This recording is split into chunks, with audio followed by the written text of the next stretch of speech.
I went through a phase where I would trip 2 to 3 times a week on pretty much anything I could get my hands on, be it DXM, 25I, acid, mushrooms, whatever. This was all while I worked 7 to 3 at an office job. I'd wake up, go to work, get off and drop. Sometimes it was with friends, other times I just did it to explore that brilliant darkness, to perform a sort of living dissection of the very fabric of my mind. It's hard to get to that place if those around you are trying to have a more social trip.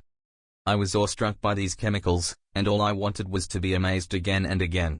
I wanted never to return to the mundane shuffle of the uninspired masses, and for 5 to 6 months I didn't have to, I flew. It began to feel like one long trip. I would have pretty strong visuals just sitting at my desk, and that feeling of not being yourself, if not really being anyone, seemed to follow me around. I'm not complaining, it certainly made work more interesting, I'm just stating facts. My doses became larger and larger. When I was in my stride I would be taking 900 to 1200 milligrams doses of DXM, 1 to 2 milligrams of 25I, but I took as much as 3 milligrams. I averaged around 5 grams whenever I took shrooms, but I took greater than 7 grams of shrooms several times, and I literally don't know how much acid I have taken. It was just so much better to be in this altered state where I could experience more than myself. I played through what seemed like every possible outcome of my life. I felt myself die. I felt as the universe did before the Big Bang. I liquefied into vacuous nothingness, beyond even the reach of death, and even when I saw gruesome visions of monsters and murder, I didn't flinch. I was intrigued. Why was I shown this? What was the meaning of this picture show? I eventually realized I was playing with fire after I saw things go very wrong more than a few times. I saw a man in a rabid frenzy try to legitimately bite his best friend, a man who I heard screaming "let me out" while he drew blood clawing at his own skin. I watched a girl spiral into insanity, talking on a phone that wasn't in her hand to a mother that was dead.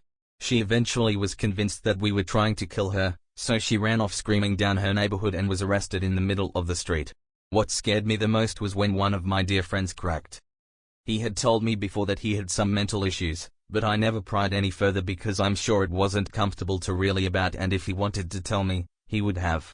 Regardless, it struck me as odd because I had never gotten the impression that he had any serious psychological problems. He seemed quite normal. He was a seasoned psychedelic veteran, and he took 2 grams of mushrooms and completely lost touch. He began having extreme paranoid delusions. He became manic, switching between laughing like a lunatic to crying uncontrollably. He was no longer seeing pretty colors and shapes. He was legitimately hallucinating, seeing dark figures in the windows, in our house. He could no longer suppress the demons that haunted his mind. That's when I realized that could have been me. I'm not superhuman. One day, my shell would crack too.